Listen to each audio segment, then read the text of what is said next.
Eh bien, bonjour tout le monde, j'espère que vous allez bien. On se retrouve aujourd'hui pour une toute nouvelle vidéo. Alors avant de commencer la vidéo, je rappelle aux nouveaux qui m'écoutent que vous retrouverez en description le lien de mon groupe Telegram où je partage tous les jours mes analyses et mes positions, donc c'est 100% gratuit. Je vous aide gratuitement, il n'y a pas d'analyse, pas d'abonnement, pas d'affiliation, pas de formation, c'est 100% gratuit. Même si vous avez une question ou quoi, vous me contactez sur Telegram et je vous aide avec grand plaisir. Alors aujourd'hui, on va découvrir ensemble un nouvel indicateur. Cet indicateur, donc, c'est les retracements de Fibonacci. Alors, les niveaux de retracement de Fibonacci sont des lignes horizontales qui indiquent où le support et la résistance sont susceptibles de se produire. Ils sont basés sur les nombres de Fibonacci. Donc chaque niveau est associé à un pourcentage. Le pourcentage correspond à la proportion d'un mouvement antérieur que le prix a retracé. Donc les niveaux de retracement de Fibonacci sont de 23,6%, 38,2%, 61,8% et 78,6%. Et bien qu'en n'étant pas officiellement un rapport de Fibonacci, 50% est également utilisé. Alors l'indicateur il est utile car il peut être établi entre deux niveaux de prix importants tels qu'un haut et un bas. L'indicateur créera alors les niveaux entre ces deux points. Donc voici un exemple concret, donc entre un point haut et un point bas, en reliant ces points grâce à l'indicateur, on obtient les niveaux des retracements de Fibonacci. Alors comment interpréter les retracements de Fibonacci?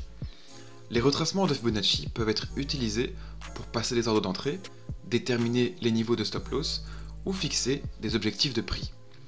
Les niveaux de Fibonacci sont aussi utilisés dans le calcul des figures harmoniques ou des vagues d'Elliott. Après un mouvement de prix significatif à la hausse ou à la baisse, ces formes d'analyse technique montrent que les inversions ont tendance à se produire à proximité de certains niveaux de Fibonacci. Alors les niveaux de retracement de Fibonacci sont des prix statiques qui ne changent pas, donc contrairement aux moyennes mobiles. Donc la nature statique des niveaux de prix permet une identification rapide et facile, donc cela aide les traders et les investisseurs à anticiper et à réagir avec prudence lorsque les niveaux de prix sont testés. Donc ces niveaux sont des points d'inflexion où un certain type d'action des prix est attendu, donc soit un renversement, soit une rupture. Alors comme tout indicateur, il y a évidemment des limites à l'utilisation des niveaux de retracement de Fibonacci. Donc bien que les niveaux de retracement indiquent où le prix pourrait trouver un support ou une résistance, rien ne garantit que le prix s'arrêtera réellement là. C'est pourquoi d'autres signaux de confirmation sont souvent utilisés. Donc l'autre argument contre le niveau de retracement de Fibonacci est qu'il y en a tellement que le prix est susceptible de s'inverser assez souvent après l'un d'entre eux. Donc le problème est que les traders ont du mal à savoir lequel sera utile à un moment donné.